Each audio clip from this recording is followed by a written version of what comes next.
It's a return of the hometown heroes in this review of Book 9 of Cradle, Bloodline. So hello, my name is Zach, and on this channel I mostly review science fiction and fantasy books, with a little bit of everything in between from business, personal development, comics, and manga. But yes, we are returning to the ongoing series, the saga of Cradle by Wight, and the most recent entry to the series I read was Book 9, which is Bloodline. So this is maybe the start of the final arc of Cradle. We seem to finally be returning to our roots. So the big plot of this book is Yaren and Lyndon and the gang are now back to Sacred Valley, back to where Book 1 all started, and confronting kind of the people that set them on the journey, but now exponentially stronger because we've had 8 books of progressive lit RPG, progression fantasy, whatever you want to call this genre, where Dragon Ball Z-esque, where the characters power up every novel, gain a new level, unlock new abilities, and now to return back to where it all began, where as Book 1 was titled Unsold, where the characters began unsold without any special abilities. And due to, so kind of like a trick of the writing, the reason why this is such an underpowered Sacred Valley compared to the rest of the wider world is, yes, as we learn out, there's a magic plot device that's suppressing the powers of Sacred Valley. So anyone that enters Sacred Valley gets depowered.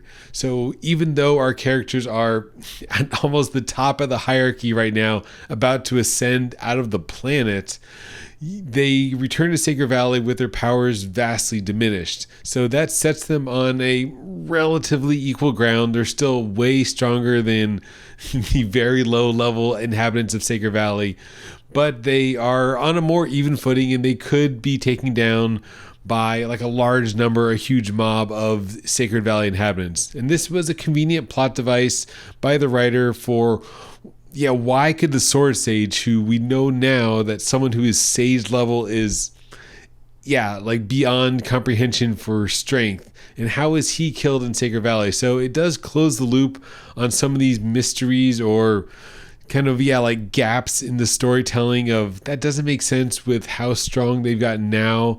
And then, as was probably written years ago, that seemed like strong, but now we know that that is not strong in the current context because everyone just gets power crept and leveled up. So it does kind of all work out, and this is a nice bookend to that, like close the loop on the power levels and why the Sword Sage and Yaren's story, or of course Lyndon's story, why they were so depowered, how he was underpowered there in Sacred Valley, but now, and he's able to go back and not like crush them like bugs because it's all this force field which is keeping away the dread gods.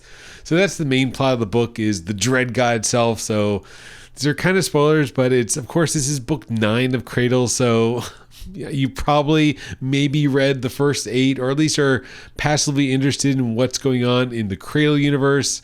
So yes, the Dread God is making its way, the Wandering Titan, making its way to Sacred Valley because of this labyrinth, which is again kind of cool, connecting like the earlier plot threads to the later plot threads and why the Dread Gods want to deal with Sacred Valley.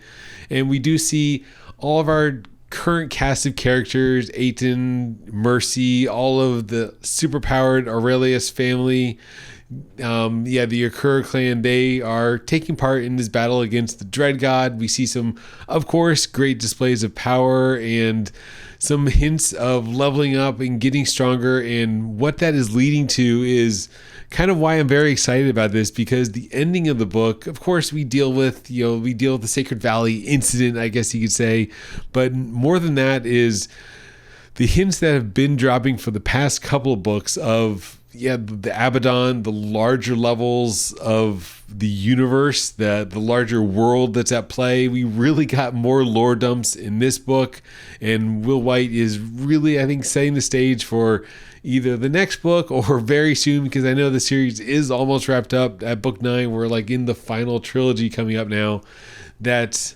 they are going to ascend. So if you're familiar with kind of progression fantasy, or I guess you'd say cultivator fantasy, like the classical Chinese style of cultivation, that not just on kind of the mortal plane, but there is kind of the heavenly realm of another like universe of powers. And that seems to be where we're almost about to go on. That's the whole Abaddon storyline of these guardians of the worlds, of the timelines.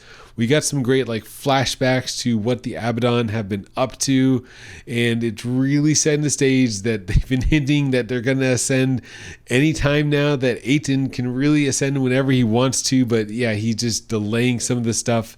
You know, we've known he's so overpowered, and you know, of course, the very beginning, Lyndon and the Surreal's Marble, we know he's sort of destined to probably join the Abaddon eventually. That seems, of course, the logical conclusion.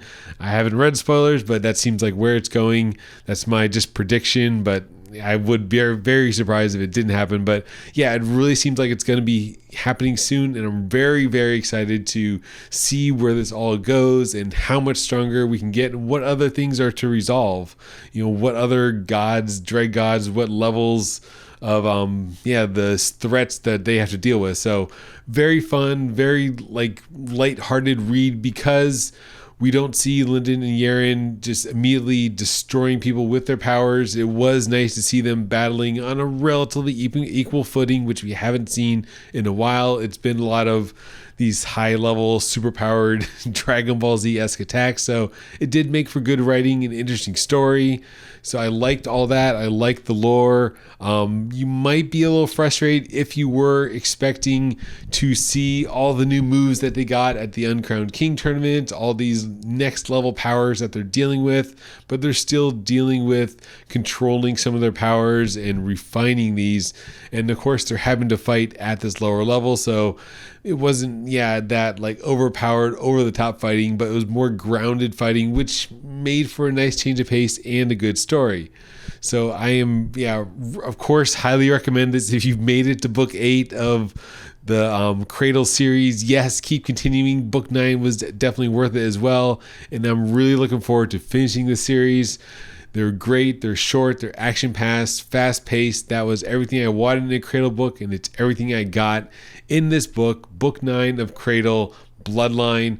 Highly recommend to fans of the series. And I know this had a little bit of spoilers because it's Book 9, but if you haven't read Cradle and you're craving some martial arts progression fantasy, if you like anime like Dragon Ball Z, Naruto, where our protagonist powers up, does his training, and overcomes the odds because he's that much of a hero with that much power, Cradle could be for you. I think you should check it out. So thanks for watching this enthusiastic review of Book 9, Cradle of Bloodline by Will Wight. Thanks for watching and have a great day.